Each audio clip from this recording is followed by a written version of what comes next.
My job title is Director of the Centre of Excellence for Sustainability at BSI. You don't have that on the door, do you? I don't have that on the door. We have been involved in the pilots with driverless vehicles. Yep. And that in its own right was quite fascinating in terms of how do you create standards which allow vehicles to talk to each other. We're getting better at using a range of different standards within the industry. But what we haven't done. What mark you see yourself or you want to leave on either the industry, on your community or on the world? Spoke for 30, 40 minutes. And somebody came up to me after and said, I saw you 5 years ago and you said something then which has changed my life. I think as leaders, it is about how you create the right culture to allow people to grow. It really, really doesn't matter where you are in the industry. It doesn't matter what role you play. It doesn't matter if you're a supplier. It doesn't matter if you're an architect, a client, whatever role you play. Everybody has the opportunity to make a difference. Hello and welcome to our next episode on the Thriving Construction podcast. Today, I am really grateful to be with Martin Townsend. Martin, great to have you here. Thank you. It's great to be here as well. And what a great series of conversations you're having. Martin, you at the moment have got a really unique position in a really, really fascinating company doing some fantastic things. Just for those people that are listening and watching, can you just break down what it is you do? Yeah, I suppose the easy answer is to start with my job title, but if I gave you my job title, it wouldn't really give you all that you needed to know. So my job title is Director of the Centre of Excellence for Sustainability at BSI. That's a mouthful. That is a mouthful. You don't have that on the door, do you? I don't have that on the door. But I suppose the way I often look at it, this is about nurturing our clients, supporting our clients, understanding the challenges of the future, and actually kind of almost being a head gardener in terms of working with our clients to really grow relationships and to really support them in terms of what they need to do for the future. So just for those people that maybe aren't familiar with BSI and the link with construction, can you give me an example of the types of standards that you will look at? This is where you kind of like, if you ask any BSI person about standards, they will start to quote numbers at you. Okay. So, we can look at things like circular economy. Yep. So we've got standards. In fact, we wrote the very first standard on circular economy. There are standards around BIM. There are standards around water management. There are standards around carbon management. So we're doing a lot of work around carbon. One of the standards which is probably most widely used, 14001, started in BSI before it became an ISO standard. So there are lots of different standards that touch the industry, but we never stand still. So we're writing a standard at the moment on low carbon concrete. We're doing more work around circularity. We are trying to understand and help the industry about what does water efficient design look like. It's a big emerging issue. I'm sure, again, we'll probably talk about that. So it's about providing the management systems as well as the thematics around how companies can improve, be it at a individual component level, like concrete or some of the components that go into buildings, or actually about the bigger issue as well in terms of how do we really drive change around sort of BIM or some construction practices. So it's a wide agenda. My agenda does go slightly wider than construction as well. So if I think about conversations I'm having at the moment, we're talking about the future of mobility, which does impact on construction. So if we start to think about what might happen in the future with driverless vehicles, 40% of London is car related. If you can imagine how the urban landscape might look like if you start to kind of take away the dependency on the vehicle, on the car, that really changes it completely. And then in that same conversation about mobility, we're talking about vertical takeoff and landing. How does that change the urban landscape in terms of, you might have post rooms on the roofs of buildings, not in the basements, because your deliveries are being landed onto the roof of the building. So it's interesting as you're talking about the way that post comes in and that may come in on the roof. Yeah. I was reading something not too long ago with reference to Amazon and how Amazon as an organization are now looking at the next phase of that aerial delivery, if that's the right phrase to use, within the UK. And are you involved in that as well? We're involved in lots of things. I'm not sure we're involved in that one. We have been involved in the pilots with driverless vehicles. Yep. And that in its own right was quite fascinating in terms of how do you create standards which allow vehicles to talk to each other, to talk to street furniture, to collect the right data in terms of congestion in an urban area. How do you make sure those standards are open but safe? That becomes a big issue, doesn't it? Because if we look at some of the threats of the future, It will be around security and cybersecurity. And, our buildings are highly resilient spaces sometimes, but they can be fragile as well with increased technology. And before we started this conversation, we were talking about AI. What does that mean for our urban environment in terms of how that technology might completely change the design of it, the use of it, the management of it? So there's some big topics which I think are both worrying people and exciting people in equal measure. I think the area that you touched on with reference to security is definitely is always a concern, right? Yeah. If I have all of these different things that are automated and they're connected to other things that are important in my life as well, how can I be sure that someone's not going to hack into that and turn my life upside down so it becomes really, really quite bad? It is. And I think there are moments probably in our everyday life. So, for instance, recently when my Wi-Fi went down, I was quite lost at home in the sense of what do I do? I'm very dependent on my connectivity. You lost or you frustrated? You must have been frustrated. There must have been rage in there, Wi-Fi rage. But it's those moments, and I think the pandemic was the same, wasn't it? Where it just reminded us about the values of us as individuals and what are important, and how sometimes we do get sucked into complicated lives where actually some of the things which are more important to us in terms of happiness and sort of taking time to educate yourself and to, have some quiet moments to think about what you need to do and how you can inspire your industry or inspire your colleagues, sometimes just needs a moment disconnected from the wide world or from the internet. What you're doing, it sounds so multifaceted, and it sounds like not only are you dealing with the current, but you're also dealing with the future. Yeah. And dare I even say the distant future. Yeah, and it is interesting, isn't it? Because I think when we start to look at different sectors, they're all moving in different spaces, and they're all moving in different ways, but they are incredibly interconnected. And what we're seeing more and more is technology jumps between sectors. So I think if we start to look at kind of Tesla and the batteries that they have created, those now sit in some of our domestic properties. So there are technology jumps that will move from sector to sector. I remember when I was at BRE, there was a lot of space technology in terms of phase change materials that came from the space program that is now in buildings. And what we've got to be very open-minded to is the disruptive force of technology. So, not saying, well, this is the construction industry and these are the boundaries of the industry. Actually, the flow of knowledge, the flow of best practice, the flow of technology, of innovation should be allowed to flow where it can best support change. You mentioned that you used to work at the BRE. Yes. So for those that maybe are unfamiliar with the BRE, can you just briefly talk about that and also your journey of getting there?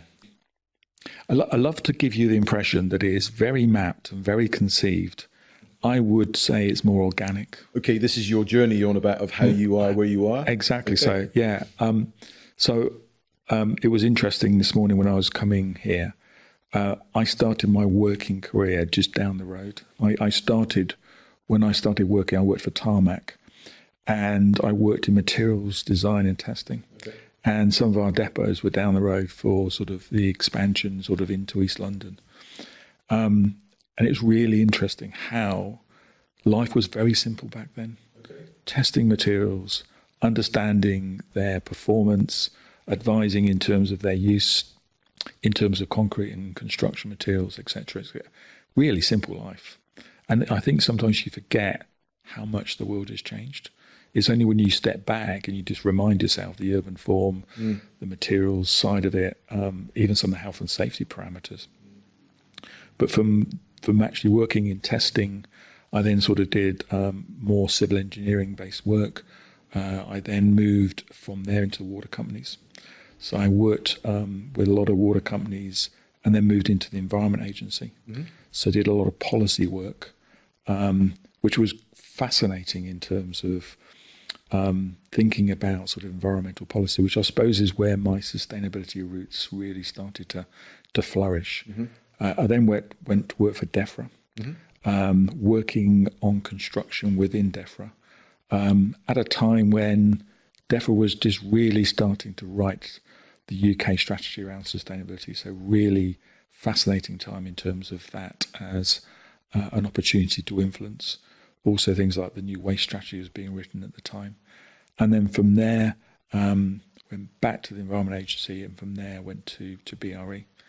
But I think the thing which is common to all of those sort of steps on my journey, I have worked with some amazing people like yourself, where, it isn't just about you as an individual.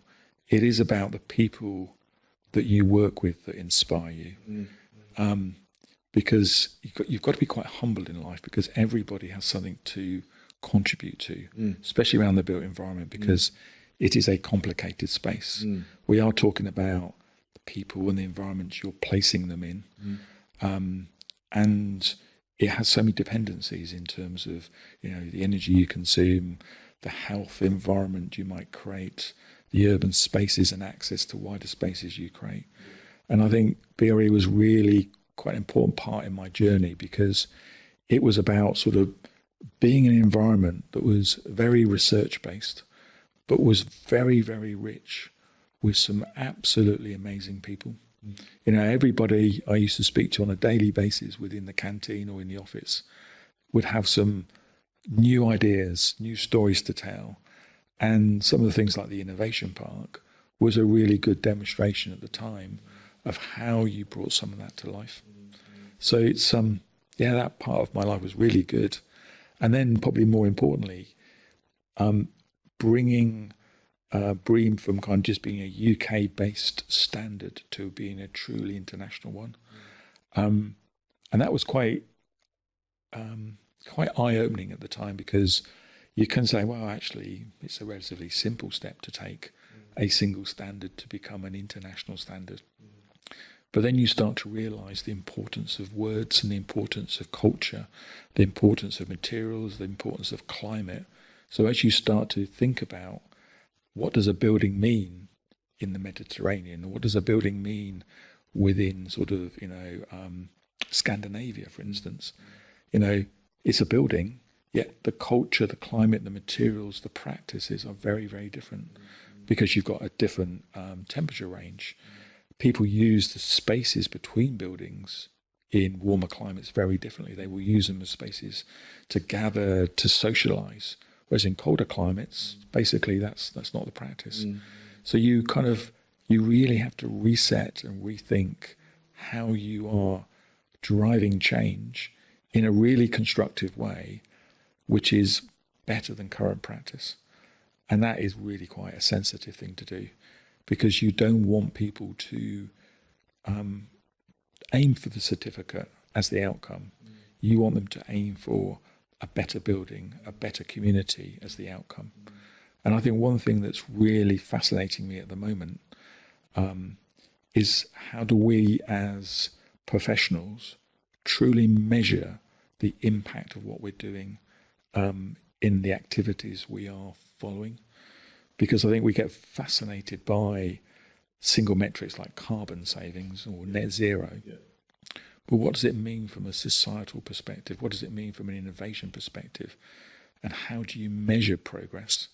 And how do you measure that positive progress so you can capture it or you can accelerate it?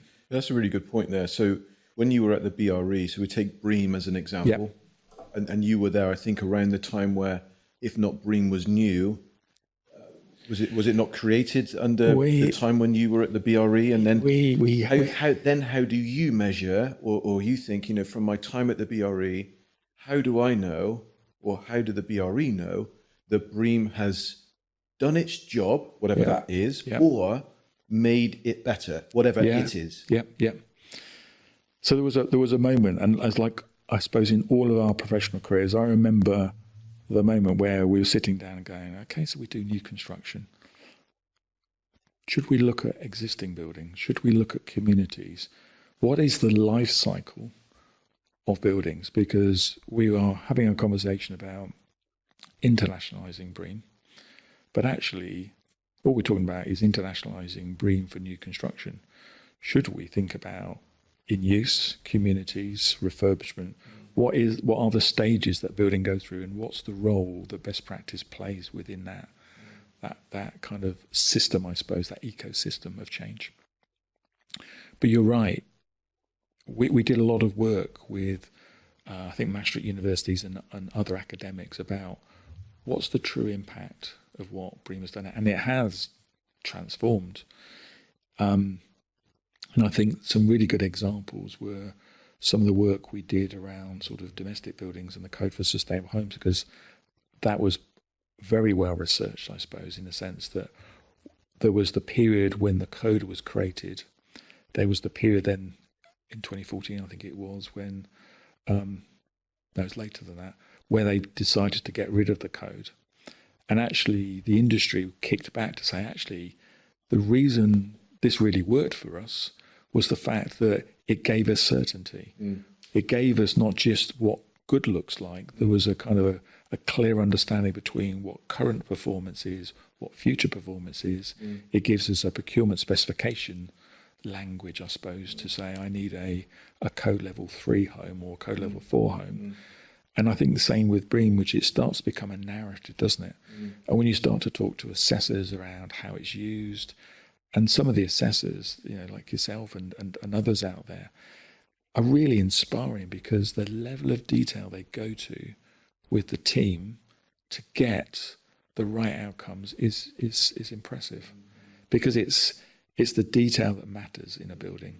If you don't think about the energy modelling, if you don't think about the data you're collecting to ensure that building is truly going to perform, then I think we're letting the client down. It's really interesting the way that you speak about the standard and how that then connects to meaning. Yep. And then if you have the two together, then you see this thing which we call improvement. Yep. And it seems as though from what you're saying is that by having the Code for Sustainable Home and saying that I want a code level 3, or I want a BREEAM excellent, Yep. or I want an ISO fill in the blank, Yep. that there's a common understanding of what that actually means in terms of level of expectation, Yep. in terms of level of outcome, Yep. where it seems as though at the moment we've not quite got that clarity with words like sustainable buildings or net zero or even embodied carbon. Yep. You know, in terms of what is the standard, what does good look like, Yep. and how do I know that my version of good is not any different to someone else's version of good? God, I knew you were going to ask really good questions today. I really, before I came here, I thought, just double down on the coffee, because you will be asking really good questions. And I think that's the nub of the issue here, that we're getting better at using a range of different standards within the industry. But what we haven't done is truly created, if I use another analogy, we haven't truly created a circular process. Right. We've got a linear process where we convene, we write standards, we gather best practice, we place those standards into the market. I think with the greater use of technology and data within the industry, there is an opportunity to make this more circular, so that as we go out and we assess, you know, what to get, whatever standard it might be, the data we collect from an audit process is in a digital form, which can actually give us a much more informed view of how that process is working. And I often describe it to my colleagues at BSI that my kind of ambition, my vision is to have a seat at the table as standards are reviewed, which is purely about the data of true performance. So how are people actually using that standard? What does it mean in reality? And what is that data telling us about how it's being applied? And actually, are we pushing people hard enough? Are we pushing them too hard? So that we can actually really see almost in real time true performance. And actually, to gain pace in the industry, we do need to make sure we have speed. You know, it's about making sure we've got more purpose, and the more purpose is about greater speed to change the industry. And I think as we collect data, we can make that happen quicker. But at the moment, we are very linear in the way that process works. We need to actually feed that data back to inform individuals, but also to inform standards of the future. It's really interesting that you talk about at the moment is linear, and what we're after is something that builds on something else, which brings us round. and I'm making connections now of, your career path and how it seems to my organic be more career path, yes, pointing towards that. But there's a development and a growth in that period, and I really do see that not just in people and how people naturally develop and grow, but also within this industry. And it's great to see people like you that are involved in that. But in being involved in that, there's an acceptance and almost a celebration of the fact that it's not linear in terms that, well, it shouldn't be linear. Progress really isn't linear, is it? Yeah. That we want to be over here, but actually over here is not as clear as we want it to be. So maybe we kind of go up and down a little bit, but ultimately what we're trying to do is just progressively improve and get better and better. The one thing I've learned recently more than anything else is the need to experiment. I think if I look back at my career, kind of like, this is the way we do it. We've always done it this way. Crack on with it, Martin.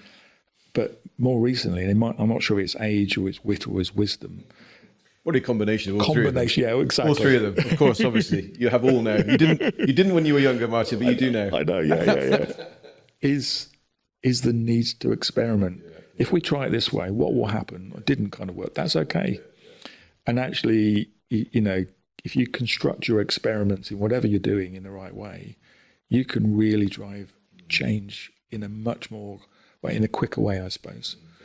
But that hunger to say, and I remember going back in my career, we laid the first porous asphalt on a motorway.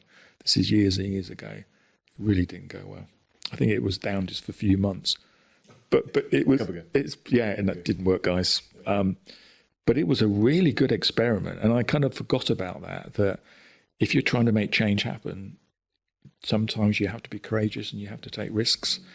But actually, if you get it right, those risks really do benefit. But you need to control them now to make sure that in the corporate environment you're working, that you're kind of getting people to buy in, to get them to sign up to what change might look like, and is the organization you're working for the change agent that will make something happen.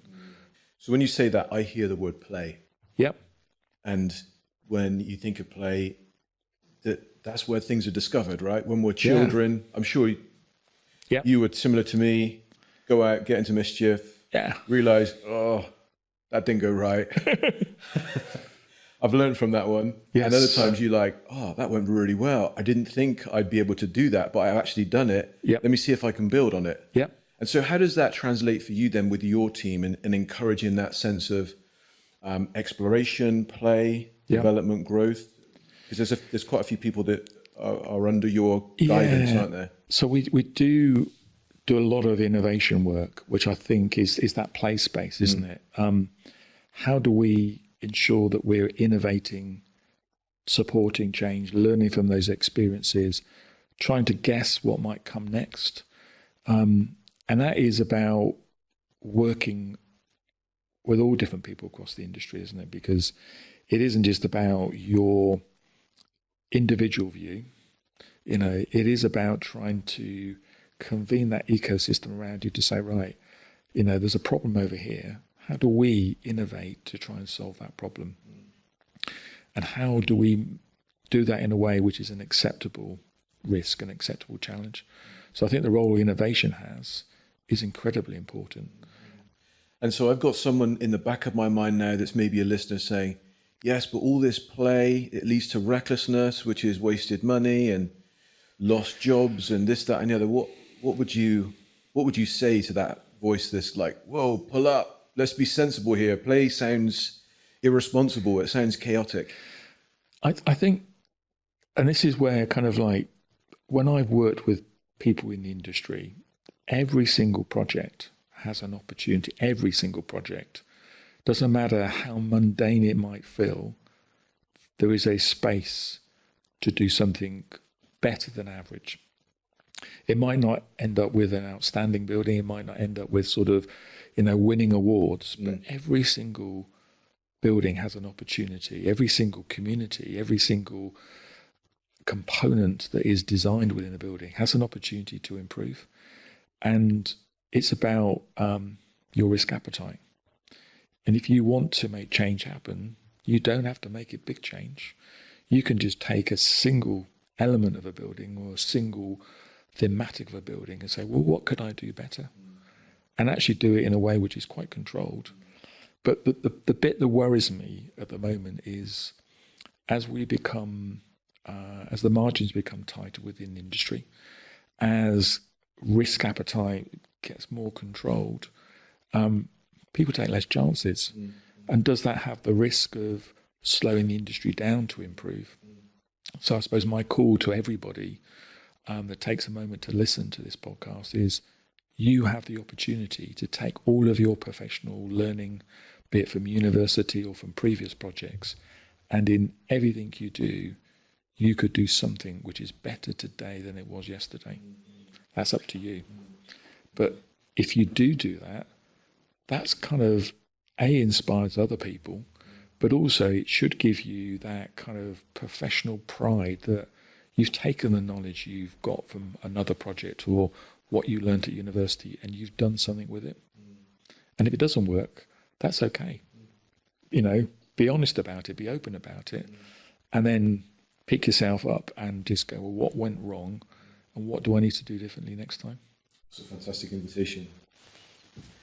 Who inspires you, Martin? Do you know what? I was thinking about this. There are so many people. And it goes back to something I said earlier. I have been unbelievably privileged to work with some amazing people.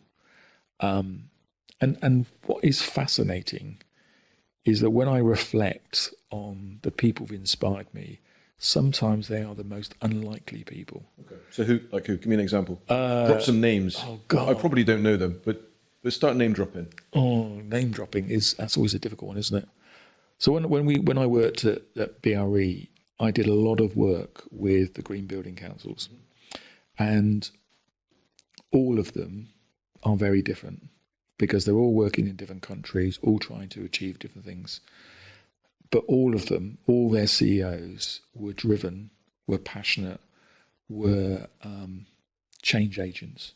So the work that Paul King did at the time at UKGBC, I thought was inspirational because he had a vision and he basically started the UKGBC. And if I look at what it is today, it is all because of what Paul did. If I think about some of the stuff that was and is been done in America, USGBC doing some great stuff in terms of, becomes a language that everybody now talks about. If I think about some of the architects that basically have designed some of those buildings, inspiration as well, especially particularly those architects like Bill Dunster, who, if you go back to BedZ, I forgot when that was built, but it was built in early 2000 and it was zero energy development, back at that time. Right, exactly. And we are still wrestling with ourselves to say, well, what does net zero, what does good look like? And you go and speak to Bill, I think who's now kind of following a more academic route. He cracked it 20 odd years ago. And he freely admits, and comes back to something we talked about in terms of values, freely admits that he didn't get it all right.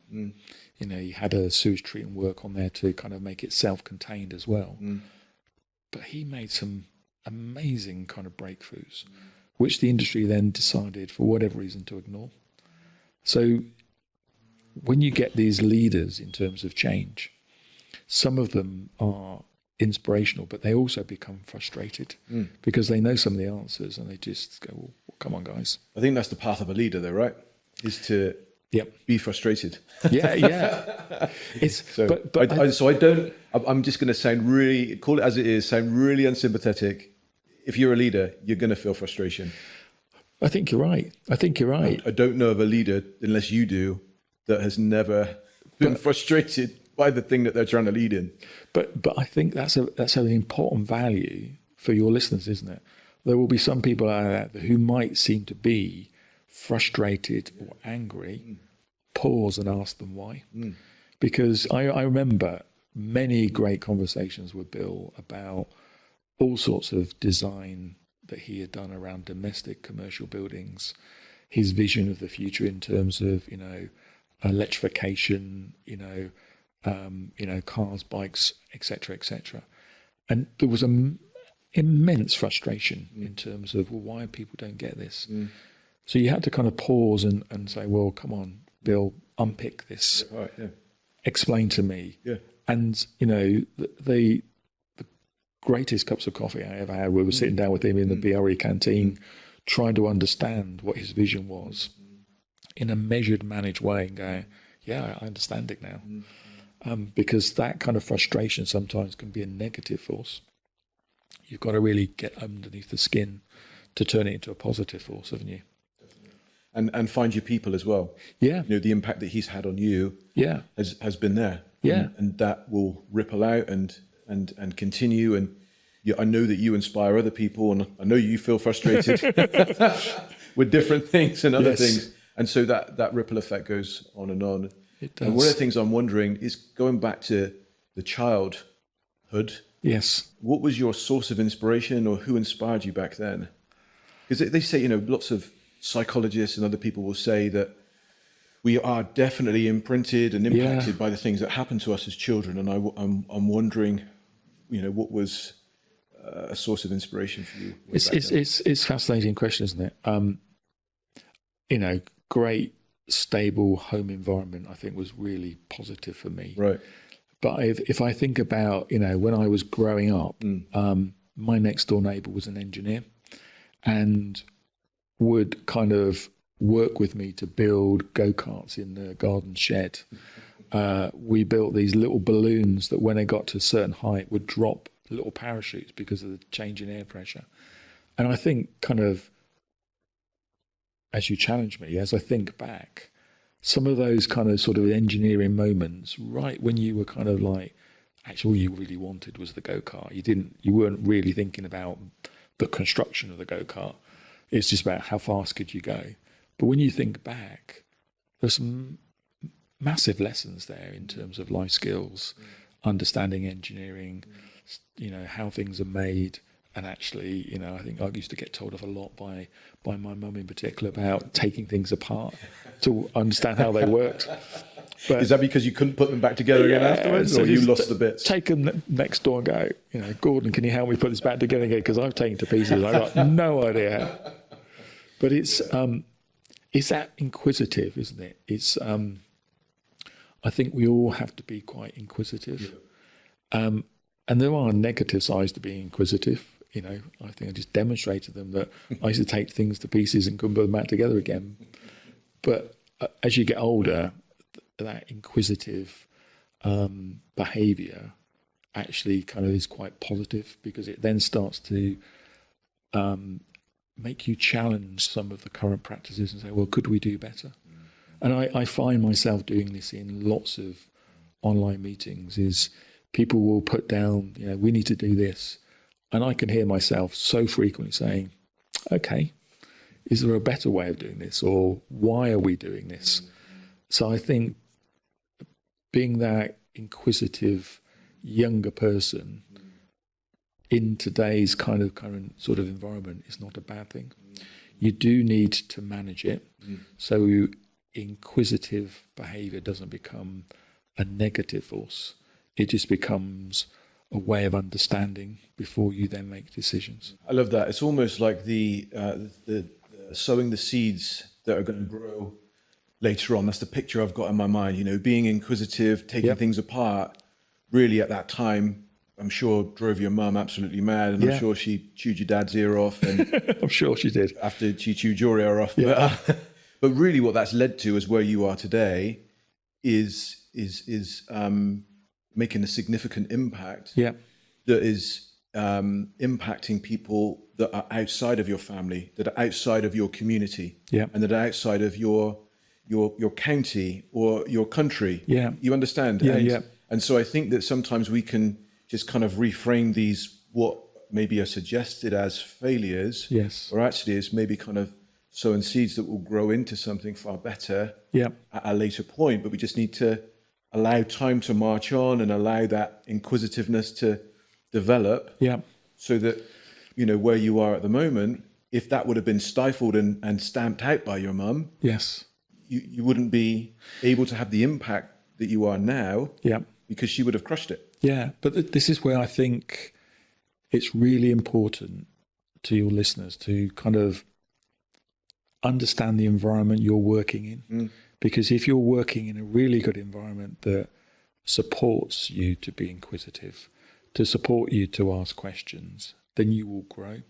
If you're in an environment that basically is restricting that, or we don't do that here, you just need to kind of, crack on with, what I've asked you to do. And we do need to make sure that as we develop ourselves, that we have those right environments. So your question about, who inspired you, every one of your listeners should be able to take a moment to ask themselves who in my current work environment is inspiring me, or who within my industry is inspiring me.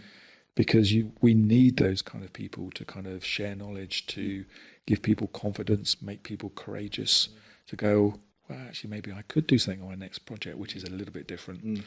It's in the boundaries of the design brief. Why don't I try something? And so I think we've got to be careful that we don't lose our professional skills that we have.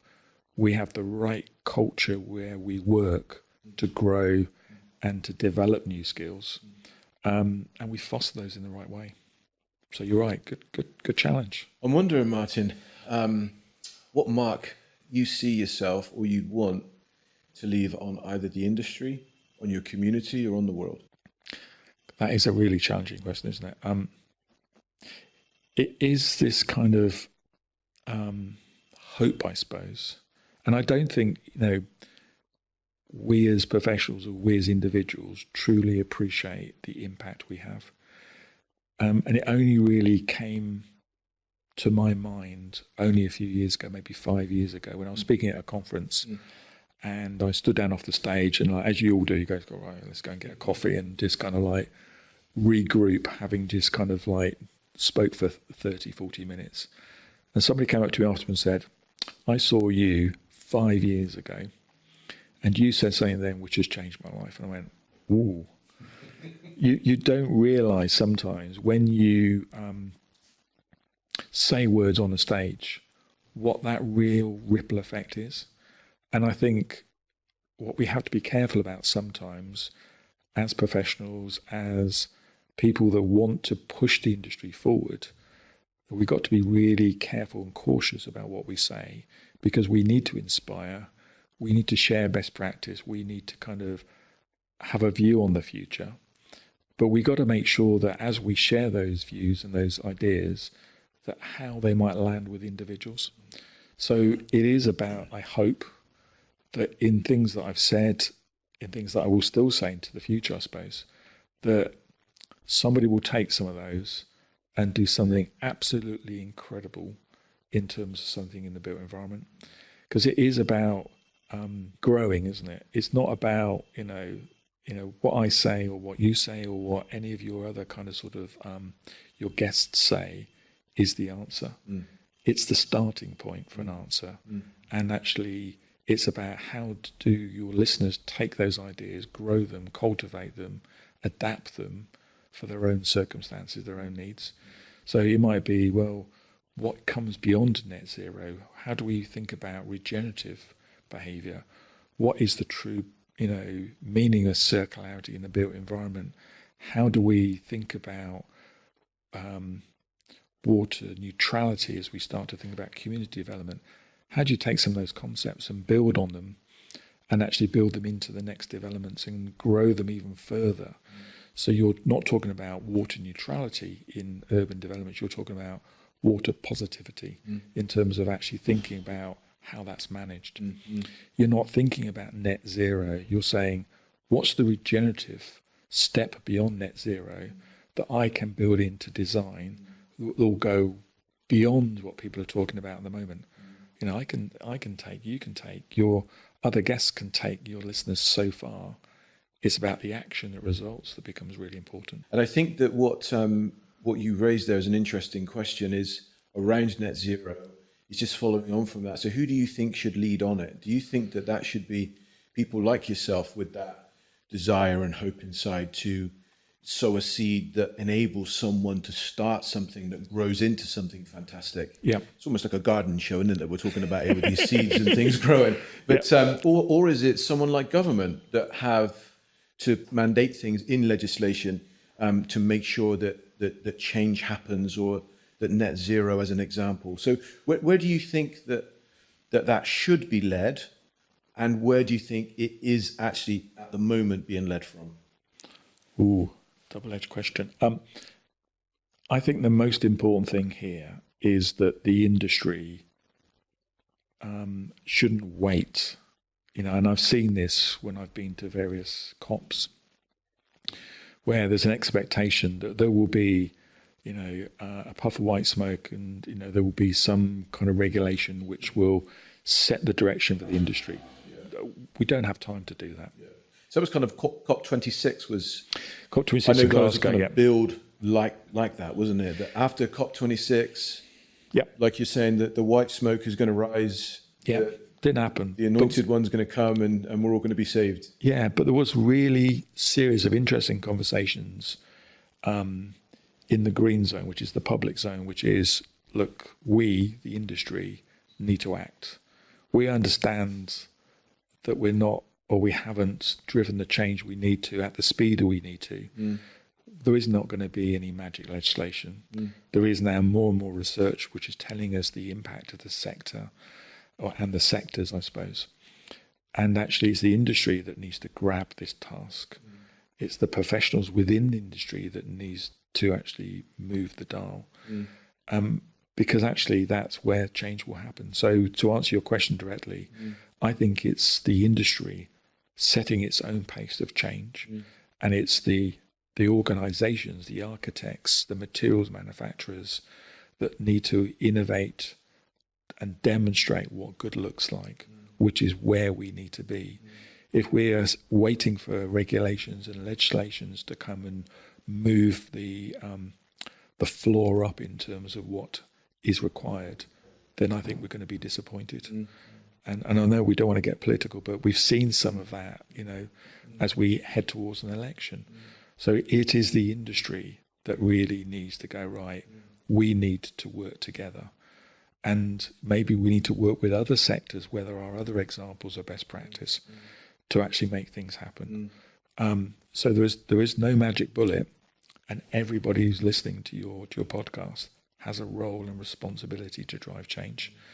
And if you get it right, and I say this to a lot of people, sometimes being more sustainable than regulation can be seen to be a burden. Actually, it can be a market advantage. It can drive value. It can sort of drive out inefficiency. It can make better environments. There are lots and lots of positives on that kind of balance sheet now. So that the language has to change, and it's about organizations thinking about what is a better business model, a better way of working. And I kind of, the examples I often talk about, when I start to look at the way the industry is changing in terms of providing products to providing services, is a clear demonstration how they need to invest in the future. So rather than saying, well, what HVAC system do you need on your building? You need to ask the question, what temperature do you need? I will find the most efficient service, and I will maintain and operate that service for you for all the life of that building. So I'm actually optimizing all the time in the best possible way. That's a change in thinking. It's a change in business model. It's also an improvement on efficiency. You can do that for lots of components within the built environment, be it the soft furnishings in terms of floorings and coverings, the lighting systems, the heating systems. It's about realizing that the business models will change over time. Buildings will change over time. So we need to make sure that as we design them very differently, because they might have different uses in that time period. I remember working with one of the BREEAM assessors in Greece, who designed a building which was an office, and because of the economic climate in Greece, just didn't rent, didn't sell, didn't rent. So he decided, Well, that's okay because I've designed it in a way that is a very strong shell and core. I'll turn it into a hotel.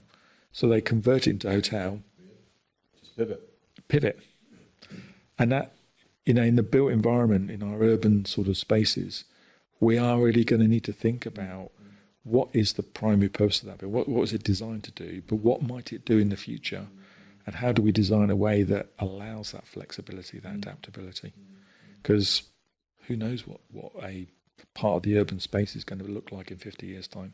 And I think that's the really exciting thing by you suggesting that it's the industry and the people that have the ability to change and to lead on this instead of waiting for something else or someone else to come along and mandate it. I'm 100% behind you on that one, 100%. And to me, that feels freeing. It feels enabling. It feels freeing. It gives me that sense of I can play. I can experiment with things. I can take what I have. I can decide what risk I want to take. Just up the ante just a little bit, or I can do what that guy did in Greece. Just pivot completely, go off and just reshape and go and do something else instead of crying on my pillow that the government haven't gone quite as fast as I want them to. Yeah. So can I ask you to flip the question then to you? So what do you do for your staff to inspire them and to give them that space to experiment and explore? So we speak very, very openly. I'm really open with my team. So they know that no question is off the table. Good. My door is always open. In fact, I've not got a door. And they can contact me at any time as long as I'm not immersed in something else. If I'm immersed in something else, then I'll contact them later. So, if you want to be literally, not any time, but I'm always available to speak. Yeah. We have weekly calls where we talk about how the business is going, and we celebrate in those calls things that people have done that are a bit different. Yeah. And that have pushed the boundaries, or ways that someone has received some feedback from a client to say, what you've done here has gone above and beyond, or you've worked more than what your fee is. Yeah. And I celebrate that, as opposed to say, what do you mean you've given them an extra 4 hours? Yeah. So what I'm looking to do is reward that type of mentality and behavior of let's push the boundaries and let's go out, as opposed to, no, you've done that wrong, you've done that wrong, you've done the other thing wrong. The other approach that I have as well is I assume that I don't know the answer, which I always try and do because I find that I learn more that way, and I understand, probably more importantly, where someone's coming from. Yeah. I don't believe anybody wakes up in the morning and thinks, do you know, I'm really going to get on someone's nerves today. Someone is going to get it today. No one in their right mind anyway. You know, and definitely people that work with me, either that client or members of my team. Yeah. And so with that as the baseline of expectation, if someone has something or does something or approaches something in a way that initially just sounds reckless or ill thought of or whatever, it's always good just to go in there and just say, okay, Darren, you don't know everything. Just gather information. Just try and understand. Then when you understand, the reason why it's happened, as well as the solution, will become apparent to both. Yeah. See, that's inspirational in terms of the culture you're creating. And I think as leaders, it is about how you create the right culture to allow people to grow. But the other point you picked on there, which is a lesson I learned really early on, I suppose, in my management career, is it's very easy to allow other people to dictate your behavior and your mood. Yes. So, I've done it this week, I'm quite sure, where I've had a really bad call or I've had a difficult call, and the next call, the mood of that call is set by my previous call. Yes. You have to take a moment to go, that was one call, one conversation. I'm just taking a moment now to kind of check in on my mood ladder and go, actually, this is a different group of people with a different issue.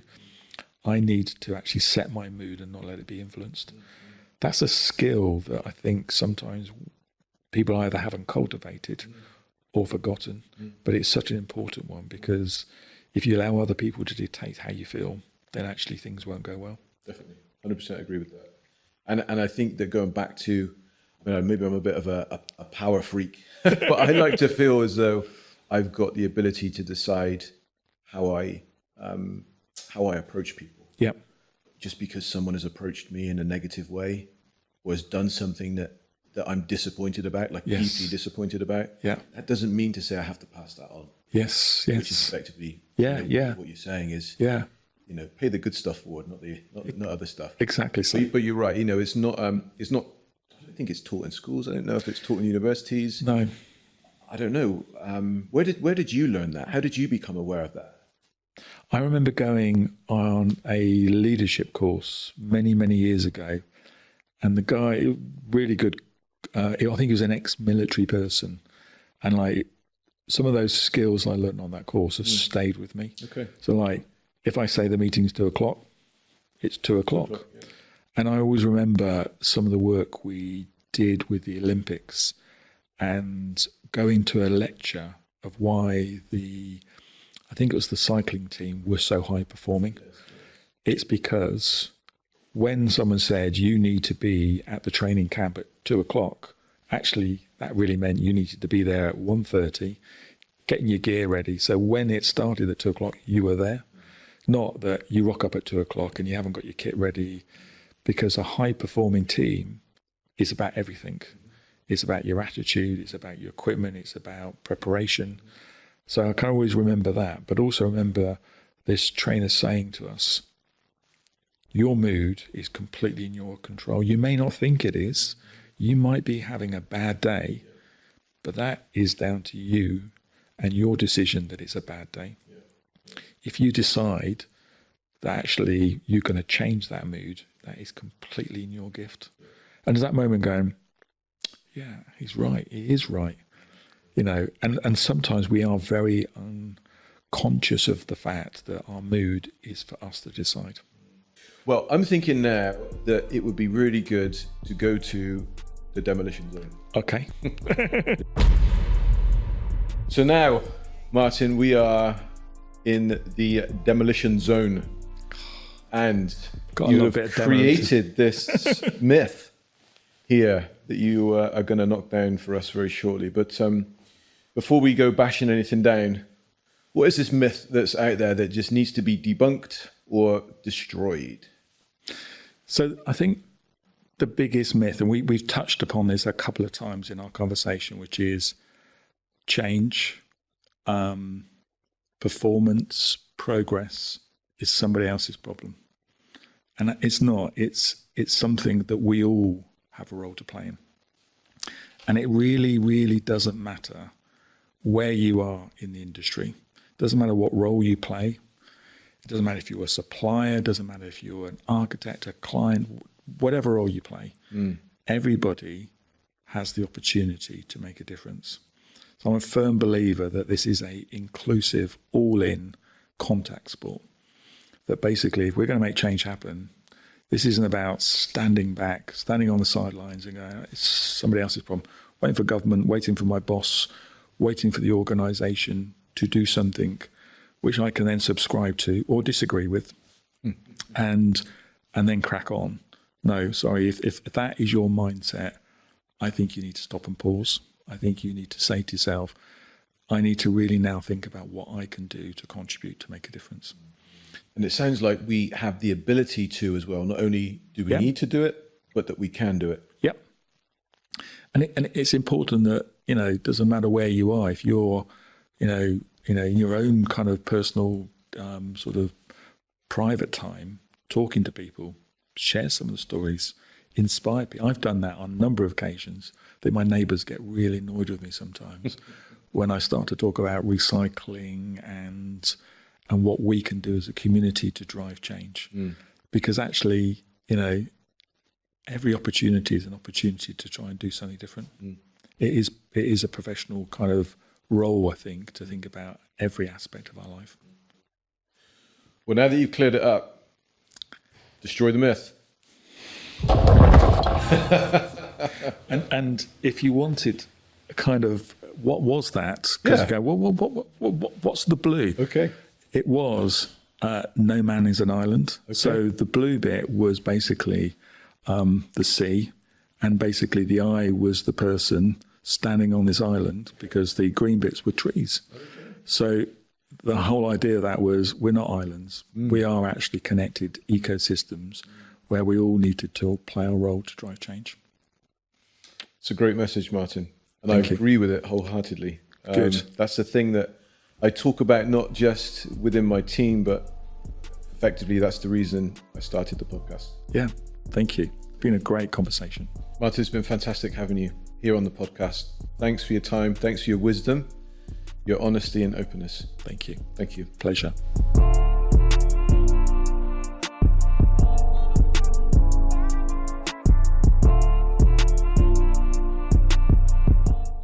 Hi, thank you very much for watching this podcast. I'd like you to do me a favor, and I don't mean here just to ask you to subscribe and to follow, but what I'd really like you to do is to share this podcast with as many people as you think would benefit from it. I would love to maintain the quality of people that are joining me on this podcast, and so in order for me to do that, I really need your help. And the way that you can help is by sharing the podcast with the people that you know that you think may have a slight interest in, or maybe a deep interest in, the guests and topics that are covered on this podcast. It is all about construction, so that may lead your thinking towards people that are already in the construction industry. But I don't think we necessarily need to be that narrow with the people that we can reach out to. It could be somebody that's looking to get into an industry, but they're not quite sure what industry they want to get into. Maybe it's a teenager that is just finishing their GCSEs or starting A-levels. Maybe it's somebody that's doing an English degree at university, but is not quite sure what they want to do with that degree. So I invite you just to share this podcast with as many people that you know,